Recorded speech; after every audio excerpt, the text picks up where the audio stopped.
뭐가 그렇게 놀라운 거죠?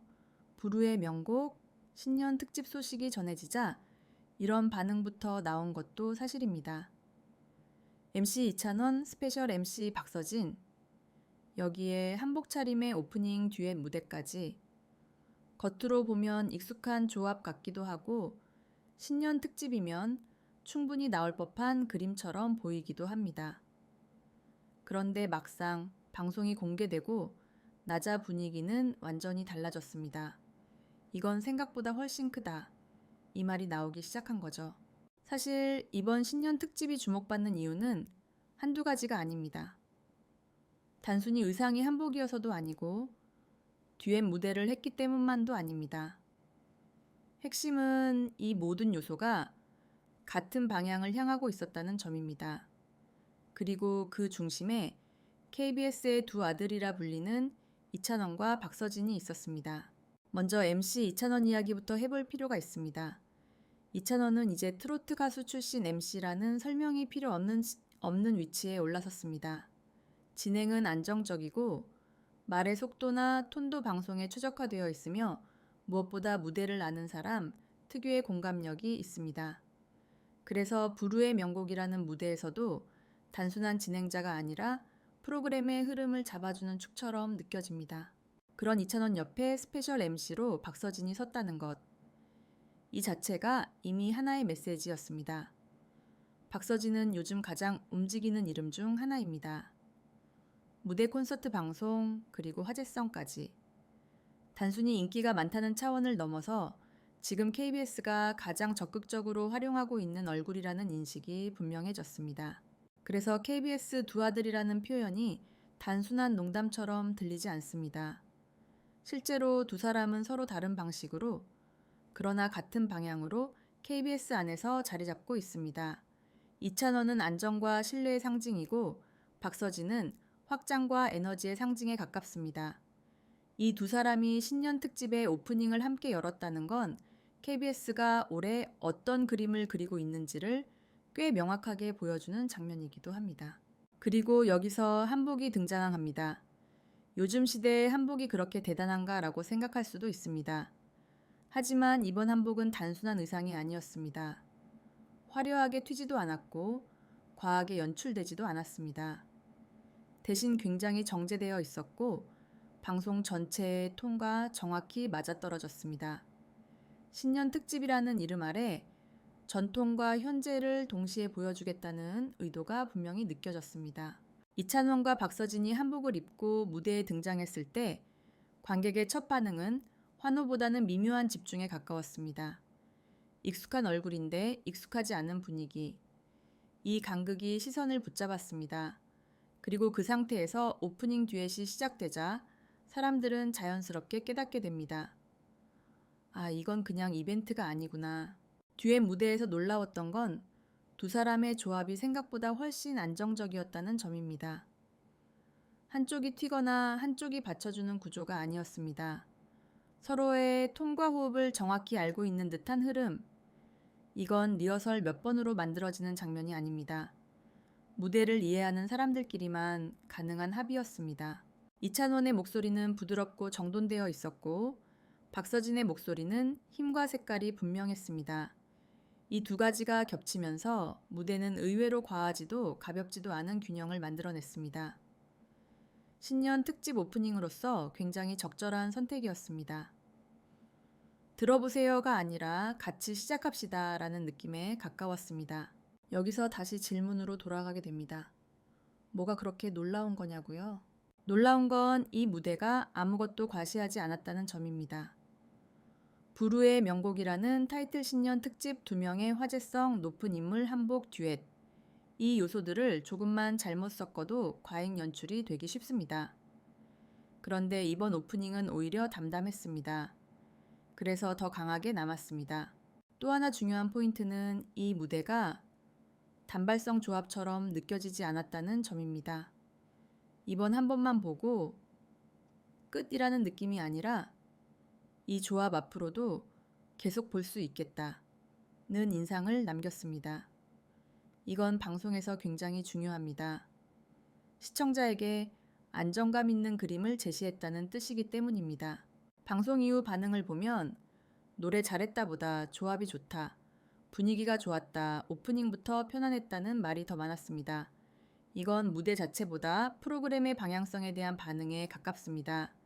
시청자들은 이미 이 무대를 통해 올해의 부르의 명곡이 어떤 톤으로 갈지를 느끼고 있었던 겁니다. 결국 이번 신년 특집 오프닝이 화제가 된 이유는 눈에 띄는 이벤트 때문이 아니라 의도가 정확히 읽혔기 때문입니다. KBS는 이찬원과 박서진을 통해 전통과 현재의 안정과 확장 진행과 무대를 한 화면 안에 담아냈습니다. 그리고 그 그림이 생각보다 훨씬 자연스럽게 완성됐습니다. 그래서 사람들이 말합니다. 이게 왜 화제가 되는지 이제 알겠다.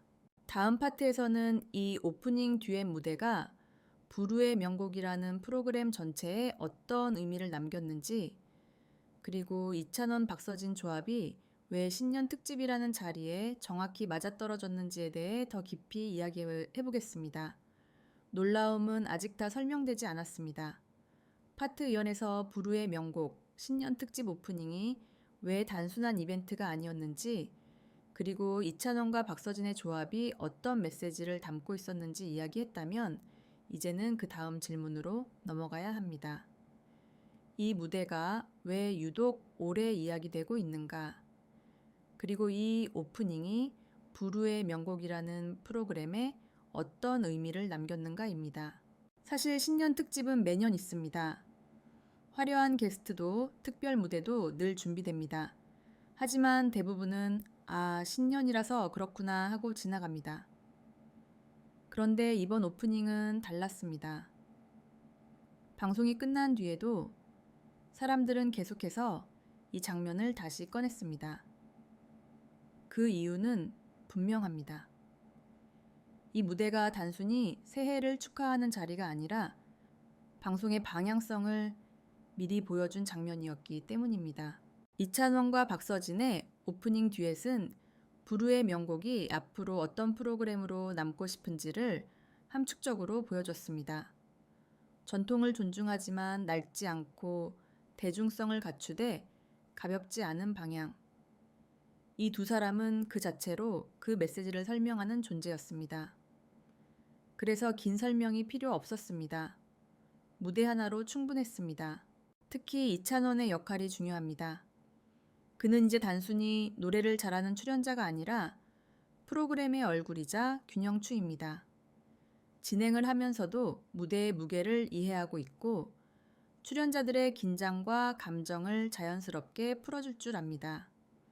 신년 특집이라는 큰 무대에서도 과하지 않고 중심을 잃지 않았다는 점에서 그의 존재감은 더욱 뚜렷해졌습니다. 여기에 박서진이 더해졌다는 점이 이번 오프닝을 특별하게 만들었습니다. 박서진은 지금 가장 빠르게 움직이고 있는 트로트 가수 중 한 명입니다. 무대 경험 관객 장악력, 그리고 최근 쌓아온 서사가 모두 응축된 상태였습니다. 그런 인물이 스페셜 MC로 무대에 섰다는 건 단순한 보조 역할이 아니라 같은 선상에 올려놓겠다는 신호로 해석할 수 있습니다. 이 두 사람이 나란히 한복을 입고 서 있는 장면은 상징적이었습니다. 누가 더 앞서 있지도 누가 더 뒤에 있지도 않았습니다. 주인공을 나누지 않는 그림. 이건 개인의 존재감보다 조합의 안정감을 우선한 연출이었습니다. 그래서 더 자연스럽게 받아들여졌고 시청자들도 거부감 없이 무대에 몰입할 수 있었습니다. 오프닝 듀엣에서 특히 인상적이었던 건 서로를 의식하지 않는 듯한 편안함이었습니다. 눈치를 보거나 타이밍을 재는 느낌이 아니라 이미 한 무대를 여러 번 함께 서본 사람들처럼 호흡이 맞아 있었습니다. 이건 단순한 리허설의 결과라기보다는 무대를 대하는 태도가 비슷하기 때문에 가능한 장면에 가깝습니다. 이 태도는 부르의 명곡이라는 프로그램의 성격과도 잘 맞습니다. 이 프로그램은 화려한 퍼포먼스보다는 노래와 감정, 그리고 이야기에 무게를 두는 무대입니다.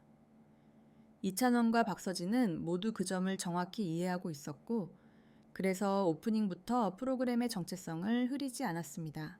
방송 이후 반응을 보면 흥미로운 점이 하나 있습니다. 왜 이렇게 좋았는지 모르겠다라는 말이 많았다는 겁니다. 이건 아주 긍정적인 신호입니다. 이유를 정확히 설명하지 못할 정도로 자연스러웠다는 뜻이기 때문입니다. 억지로 감동을 주려 하지 않았고 일부러 의미를 강조하지도 않았지만 결과적으로는 설득된 느낌을 남겼습니다. 이런 무대는 사실 만들기 가장 어렵습니다. 뭔가를 더하지 않았기 때문에 오히려 빈틈이 생기기 쉽기 때문입니다. 그런데 이번 오프닝은 그 빈틈이 느껴지지 않았습니다. 이유는 하나입니다. 이찬원과 박서진이 각각 자기 자리를 정확히 알고 있었기 때문입니다. 앞서 나가지도 물러서지도 않았습니다. 그래서 전체가 안정됐습니다. 이 지점에서 KBS 두 아들이라는 표현이 다시 떠오릅니다. 이 표현이 단순한 수식어로 끝나지 않는 이유는 실제로 두 사람이 KBS가 원하는 이미지의 서로 다른 축을 맡고 있기 때문입니다. 이찬원이 신뢰와 안정이라면 박서진은 확장과 에너지입니다.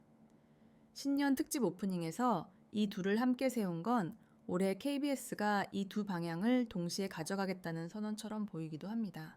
결국 이번 오프닝이 화제가 된 이유는 와, 특별하다가 아니라 이게 맞다라는 반응을 끌어냈기 때문입니다. 너무 새롭지도 않고 너무 익숙하지도 않은 선택. 그래서 오히려 오래 남았습니다. 신년 특집이라는 타이틀 아래 가장 신년답지 않게 과하지 않았다는 점이 아이러니하게도 가장 신년 특집다웠습니다. 그리고 이 무대는 분명 기준점이 될 가능성이 큽니다. 앞으로 부르의 명곡에서 신년 특집을 이야기할 때 그때 이찬원이랑 박서진 오프닝 했던 해라고 기억될 가능성이 높습니다. 무대의 크기 때문이 아니라 방향을 보여줬기 때문입니다. 그래서 다시 처음 질문으로 돌아가게 됩니다. 뭐가 놀라운 거죠? 놀라운 건 이 무대가 대단해서가 아닙니다. 놀라운 건 이렇게 많은 요소를 가지고도 아무것도 과하지 않았다는 사실입니다. 그리고 그 중심에 이찬원과 박서진이 있었다는 점입니다. 다음 파트에서는 이 오프닝 이후 부르의 명곡이 어떤 반응을 얻고 있는지, 그리고 이찬원, 박서진 조합이 단발성으로 끝날지 아니면 앞으로 더 자주 보게 될 그림인지에 대해 이야기해 보겠습니다. 이 무대는 끝났지만 이야기는 아직 이어지고 있습니다.